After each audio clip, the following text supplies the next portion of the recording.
خپل پیر د سنتو پایبند نه ده، نه هغه خپل مریدانو ته د سنتو د پایبندي د شریعت پایبندي تلقین کوي، نه دای ده او نه هغه مریدان خپلم ګمراه نورم ګمراه.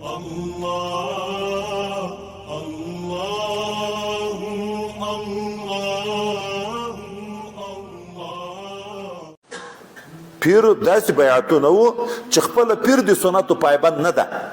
نه هغه خپل مریدانو ته د سنتو د پایبندي د شریعت پایبندي تلقین کوي،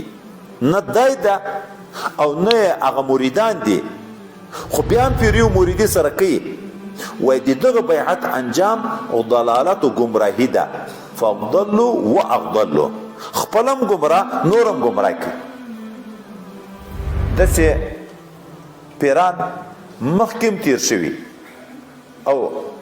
موجوده زمان کې موجود دي چې حتی اتباع ته دا الفاظ ویل دي.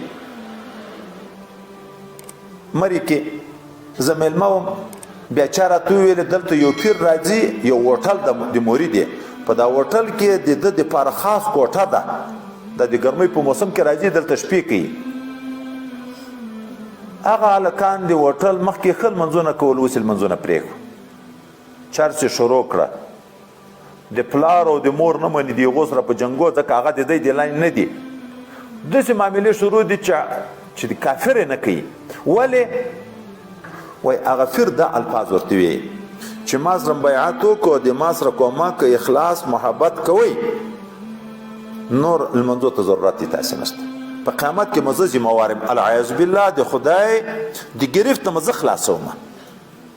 نو مې هم د هغه پیر راته واخیست، په پلان کې نامه باندې مشهور ده او دغه علاقې ته راځي، په دغه علاقه کې د خلکو نه بیعت او دا الفاظ ورته وایي چې بس بیا لمنځو دی چې نه خلاصې. العیاذ بالله، وایي داسې شرکي الفاظ په دا خپله کمره کې ناست داسې پورته اسمان طرف ته مخ واړوي چې ما په مریدانو به کار نه لري. دوی ته په ذهن کې دا ورکوي چې زه وایي د الله تعالی سره وغږېدم چې په تاسې به کار نه لري.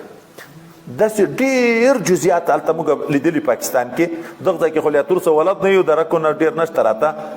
داسې خلک د خدای نه پیدا کوي. خو بار بار ماته دغه شکایتونه شوي. وایي په اوټو کې ورسره ګرځېدم د خپل پیر سره، ګیره یې مخې یله لمونځ یې نه کوه، روژه یې وا د روژې میاشت روژه یې نه نیوه. زه به جومات ته تاو شم لمانځه ته، ابه دی رانه چیرې تللي و، بیا به یې د ما پوښتنه کړه. اخر وایي خوشکې راته شروع کړه چې موږ اوټونه غواړو، ته په جوماتو کې ورکې د ما نیکه د ذمهوار د جنت ته به د هغه بیایي. دا تش په نامه باندې پیري او مریدي چې انجام دغه د ضلالت ګمراهي، خپلم ګمراه بلم ګمراه کړي. لہذا څوک چې واقعي د طریقت خاوند وي، هغه په دغه باب د طریقت کې د اذن په لحاظ باندې وایي ډېر احتیاط کوي. هغه څوک چې دوی د خلافت لپاره نه مقرروي، هر څوک هغه نه خلیفه کوي چې په شریعت خبر نه وي، په شریعت عامل نه وي، پایبند نه وي، هغه ته اذن نه کوي. ولې که داسې چاته اذن وکړي چې هغه د شریعت سره نااشنا ده، په شریعت عامل نه ده، د هغه بیعت سلسله چې د خلیفه کو، د خلیفه بیا هغه مریدانو ته داسې الفاظو شی نه وي چې د دین نه یې وباسي، خو منشی دی وګرځېدو. من سن سنة حسنة ومن سن سنة سیئة، خو د ګناه بنیاد د کېښی. موږ مشایخ کرام الحمدلله والمنه واغس خلیفه مبارک قدس الله سره ته چې موږ ظلمت خلیفه مبارک او احمدیه خلیفه مبارک ورولېږلو، زه د سلام ګل خلیفه مبارک، نو هلته چې د وظیفه را سره وکړه وم د روژې مبارکه میاشت، بیا ویل تاسې به ځئ د نور مشایخ صاحب مبارک په زیارت کې 3 شپې به تاسې هلته استخارې کوئ، زه به دلته استخارې کوم. زه هلته د مدرسې مسؤل وم، درجې تکمیل او د وړې دورې بعضې کتابونه را سره، 450 طالبان را سره، د عمر د لحاظ نه کشر. نو ما ورته وژړل، ما ویل زه د دغه مسؤلیت قابل نه یم، هلته دومره غټه مدرسه را دې غاړې، هلته کتابونه دي، دلته بیا دغه ذمهواري را دې غاړې شي. د الفاظ ویلې وایي که استخاره نه وه برابره چې په خوله یې رانه غواړې، دا داسې غټه ذمهواري د مسؤلیت ده چې روپۍ هم پسې راکوې، په خوله یې رانه غواړې، اذن نشو درته کړی. خو که استخارې برابرې وې نو سترګې مبارکې راډکې شوې چې حضرات مبارکین خو روسیانو یوړل خلیفه صاحبان یا روسیانو شهیدان کړه یا یې بندیان کړه یا چې هغه پاتې دي څوک دومره سپینګیري دي د ضعف د وجې نه دا خدمت نشي کولی د مرض او د سپینګیرتوب د وجې نه چې تاسې ځوانان دي دغه طریقت خدمت ونه کوي بیا به خدمت څوک کوي دومره احتیاط درې شپې دلته موږ استخارې کړې ده هلته استخارې کړې د دغه ټولو استخارو نه بعد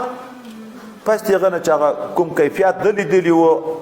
هر څه چې شوي وو بیا موږ ته پس د هغه نه اذن وکړو بیا په هغه کې دومره په احتیاط قدم چې اول اذن کې دا دغه دپاره چې تاسو فکر کوئ په د علاقو کې دغه شي کې باید سړی په خطا کې واقع نشي تش په نامه غلط نشي بیا اول دا راته حکم و چې در 15 ټیپو پورې به کار کوئ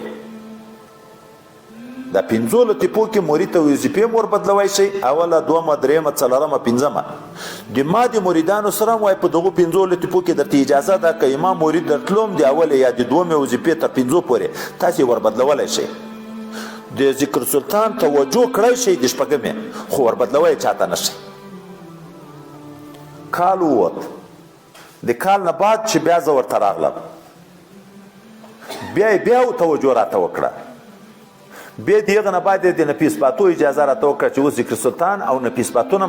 مریدانو ته ذاتي ورکوه د هغه نه بعد بیا چې کله دی راغی هلته د موږ سره یوه جمعه تېره کړه نو هر حالت چې ربي کریم ورته معلوم کړي وو د هغه نه بعد بیا وروسته دا وویلې یوه جمعه موږ که تصوفو کې سبق تر وویلې ده بیا یې اوږد بیان وکړه بیا د اوږد بیان نه وروسته یې دا وویلې چې دا اوس موږ د طرف نه خلیفه مطلق ده ده ته اوس لاس ورکول بیعت کول لکه د حضرت مبارک سره بیعت کول اوس داسې مقام لري نو اجازه یې راته وکړه چې مراقبې هم ورکوی شي لطایفو هر څه ورکوی شي کال بعد 2 کاله بعد په دا مابین کې دومره وخت نور ووت بیا ما به چې هغه د چا وظیفې خلاصې وې ده ته به مې تلیفون وکړو چې داسې ملګري دي د ډېر وخت وظیفې خلاصې دي د مشرانو خلیفه صاحبانو مریدان بعضې ما ته راپاتې شوه که څنګه اوس وکړو موږ درته استخارې وکړو بیا یې در ولېږو که اول یې تا ته در ولېږو چې ته هلته استخارې ورته کوې ده بیا وروسته یو وارې د شفیق خلیفه صاحب په واسطه باندې آل راولېږو بیا د خپل زوی سید احمد خلیفه صاحب مبارک په واسطه باندې آل راولېږو چې اوس د ما تا ته اجازه ده تامه چې کوم څوک اهل د خلافت بولې اذن د خلافت هم ورته کوه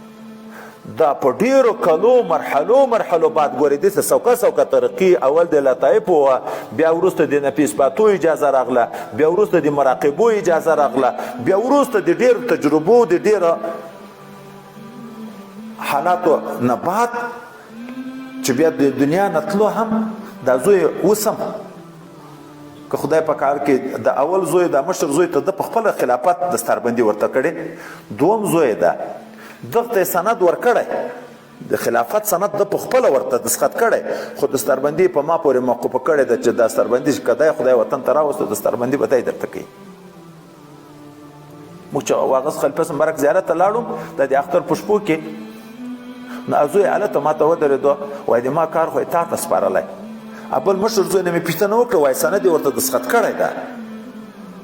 خو نور دستاربندي به وایي بیا دی درته کوي نو بیا دا ورته ویلي و چې ما خپلو خلیفګانو کې صرف 2 نفرو ته اجازه دغه کړې ده چې خلکو ته خلافت ورکوی شي د ډېر خلیفګان دي خو نورو ته ما اجازه تر اوسه نه ده کړې به هر تقدیر دا د دې دپاره چې دا مسؤلیت ده دا ذمهواري ده پیر هغه پیر ده چې واقعي یو وارې کمال ته ورسیږي چې احمدزي خلیفه مبارک نه ما اورېدلي وو وایي خلک مریدانو ته دعوت ورکړي چې الی راځئ د ما نه بیعت اخلئ د ما نه بیعت اخلئ د بل مرید ته هم دعوتونه ورکړي ځان ته یې راغواړي وایي هغه پیر نه ده چې د مرید نه داسې ورنه ډار شي لکه د زمري نه چې سړی ډارېږي زمری چې درځي خو خوري دی سړی څنګه ډارېږي یو څوک چې د تا نه بیعت کوي د دغه سړي مسؤلیت تا ته در د غاړې کېږي که خدای نه خسته غلطه تربیه دې وکړه قیامت کې به پوښتنه د تا نه وي هغه څوک قابل د دې نه و چې وظیفه یې بدله شي تا وظیفه ور بدله کړې خیانت یې وکړه په دغه کار کې دغه مسؤلیت به په قیامت کې خدای باندې متعال پوښتنه د تا نه کوي نو د مرید ډیرولو ته به سړی نه خوشحاله کیږي، ډاریږي به چې خدای دا خو دغه اوس مسؤلیت ده. و چې ته وډار شوې، ته واقعي خدای پاک ته تابع شوې، بیا نو د خدای متعال د رحم دروازې در باندې راخلاصې دي. الله په خزانو کې بیا هېڅ کمی نشته. بیا داسې بشارتونه یې لکه مجدد صاحب ته چې الله تعالی د طرف نه بشارت کېږي چې تر قیامته د تا مریدان چې را روان دي بذات وي که بالواسطه وي، د تا په شفاعت باندې ما درته بخلي دي. بیا داسې مقام ته خدای متعال یو څوک بیا رسوي.